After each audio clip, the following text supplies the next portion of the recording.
Chers frères et sœurs, bonjour. Notre étude d'aujourd'hui est basée sur la pensée qui libère être soi-même. Qu'est-ce qu'on entend d'être soi-même? Être soi-même, c'est se donner soi-même de la confiance. Découvrir qui est-ce qu'on est. Vivre avec les autres sans toutefois être parasite des autres.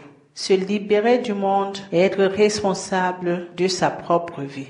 Cette étude a pour but de nous faire voir clair et de nous amener à prendre la responsabilité de notre vie dans nos mains.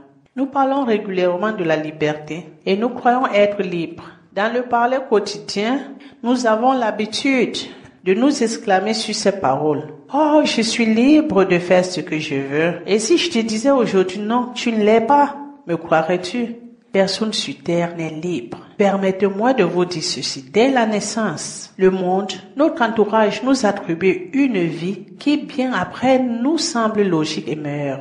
On commence à être esclave de notre environnement, de nos mythes, de notre famille, de nos cultures, de nos traditions, de nos croyances, etc., etc. Pour devenir libre, il faut s'affranchir de toutes ces chaînes qui entravent nos pas, nos pensées. La grande prison de notre pensée, qui est l'acteur principal de nos réactions, ne nous permet pas de voir toute nouveauté dans notre vie comme portant de l'importance. Toutefois, quand quelque chose s'introduit dans nos vies que nous n'avons pas connu avant, nous avons tendance de rejeter ça tout de suite, sans réfléchir, sans l'étudier.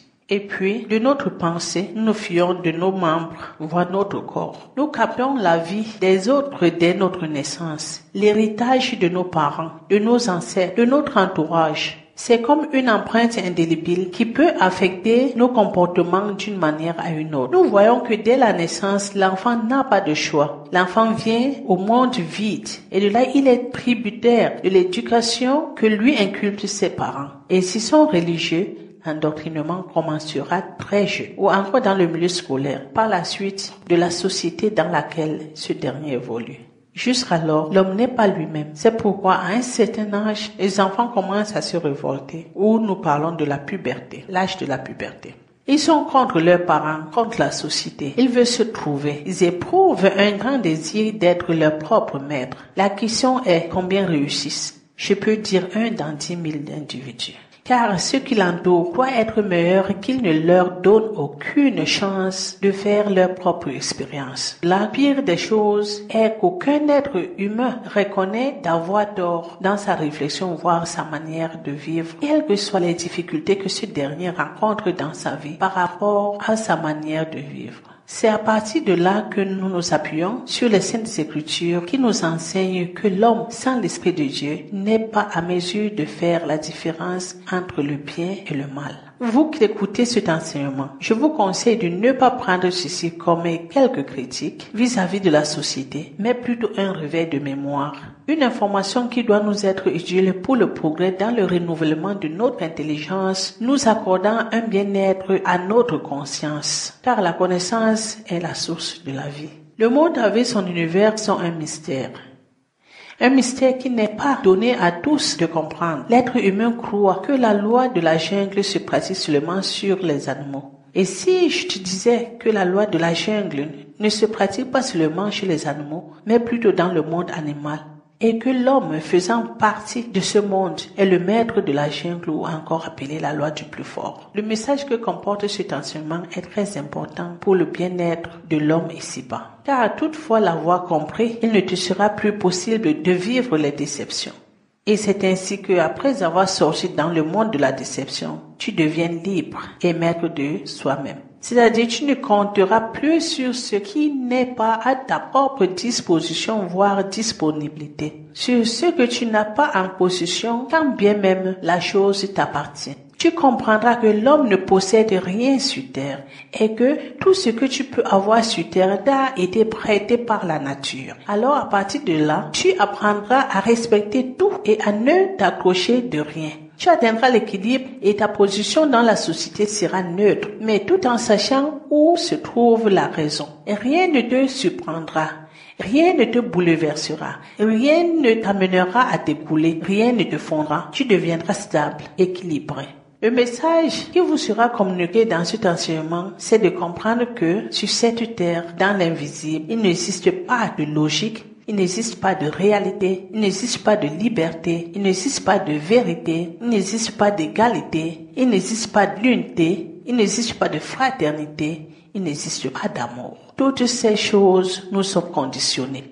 Pour les avoir dans leur vrai sens et sans condition, il faut pouvoir entrer dans le monde de l'au-delà, le monde qui nous est donné par grâce, le monde non matérialisé, le monde invisible. C'est pourquoi il est très important pour l'homme de trouver ce monde et d'y accéder. Si tu es à la conquête de ces choses-là sur terre, tu pourras jamais t'échapper de la déception car elle s'y trouve pas. Pour illustrer ces propos, je me sens dans l'obligation de me faire comprendre tout en prenant quelques exemples dans notre quotidien. Je poserai la question de savoir qu'est-ce qu'une vérité, voire qu'est-ce qui est logique. L'homme dans son sinistre du grand savoir croit avoir la connaissance. Est-il vrai que l'homme de lui-même a la connaissance? Je crois que non, car en réalité, l'homme a un savoir et un savoir limité. Nous le savons bien que depuis lors, il y a eu toujours des chercheurs scientifiques, que Dieu a donné certaines capacités pour que son plan s'accomplisse du côté de la matière encore appelée le monde visible. L'homme, après avoir franchi un certain degré dans l'analyse de la matière, croit atteindre le but de la réalité de cette matière, sans s'orgueillir, et se fait Dieu de la connaissance sur ce plan. Mais ce dont nous devons savoir, c'est que Dieu permet tout ceci afin que son plan s'accomplisse, afin que lui seul, le Créateur, soit glorifié. Ceux-ci se contentent dans l'ignorance renfermée de leurs probabilités et les nomment les vérités.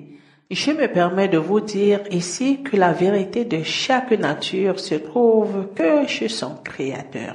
Comment pouvons-nous vivre dans les ténèbres et connaître la lumière? Les Saintes Écritures ne nous apprennent-elles pas qu'au commencement tout fut noir? Autrement dit, les ténèbres couvraient l'abîme. Et Dieu dit que la lumière soit et la lumière fut. Genèse 1, 2 jusqu'à 3. Comment peut-il rayonner la lumière dans les ténèbres sans l'ordre de son Créateur, ou encore comment peut-il exister un effet sans une cause? Les théories des hommes, où nous amènent-elles? Je pouvais même encore dire, si avoir fait toutes ces expériences et que chacun de ces scientifiques finit par une conclusion que oui, il existe un être suprême, une haute intelligence qui a exactement sur la nature de toutes choses et il les a placés là où il se devrait et au moment où il devrait être, ça aurait été une chose merveilleuse. Mais le fait que notre petit orgueil nous amène toujours à rejeter cette existence, de ma part, je suis très désolée. La conception du monde forme le monde. Avant de continuer, nous allons écouter une petite histoire. C'est une histoire personnelle. Je viens d'un pays africain où se trouve de l'eau potable, une bonne eau fraîche et propre, une eau provenant des roches, filtrée par les pierres, très agréable à boire. Et voilà qu'un jour j'atterris en Europe dans le pays d'Angela Merkel. Ceux qui devraient m'accueillir voyagèrent le même jour de mon arrivée. Je fus dans une maison seule, personne pour m'expliquer la conduite de mon nouveau domicile. Bref, j'ai soif et je devrais boire. J'ai fouillé tous les coins de la maison, pas un seul récipient contenant l'eau, comme dans l'accoutumée. Parce que d'où je viens, on puise de l'eau, on a un beau récipient contenant bonne eau fraîche dans un coin de la maison. Quant à toi de décider si tu veux mettre au frigo si tu en as ou pas. Mais toujours est-il dit qu'il y a toujours l'eau quelque part dans un coin de la maison. C'était en hiver, donc il faisait froid. Il n'avait pas question d'ouvrir le frigo pour aller chercher de l'eau. Pour moi, je devrais boire l'eau naturelle qui est dans un seau. Malheureusement, je trouve pas de seau d'eau. Je me mets à réfléchir. Mais ces gens-ci pouvaient pas quand même laisser une maison sans eau. L'eau du robinet, oui, je l'avais d'où je venais, mais je l'avais jamais bu. Pour moi, c'était toujours l'eau de source qui était l'eau potable, bonne à boire. Bref, le temps que je fouille, par l'intelligence humaine, j'ai pu comprendre que non, les bouteilles qui étaient placées quelque part avec de l'eau, que c'était de l'eau. Partie gagnée, enfin de l'eau. J'ouvris la bouteille d'eau et voilà, j'ai bu. Ouf! De l'eau ou des médicaments incroyables. J'ai projeté la bouteille d'eau au sol. Panique générale. Quelques gorgées sont déjà dans mon ventre. Une petite quantité encore dans la bouche. Quoi faire? Les toilettes. Mais les toilettes, où sont les toilettes? Je cherche les toilettes, même la porte des toilettes.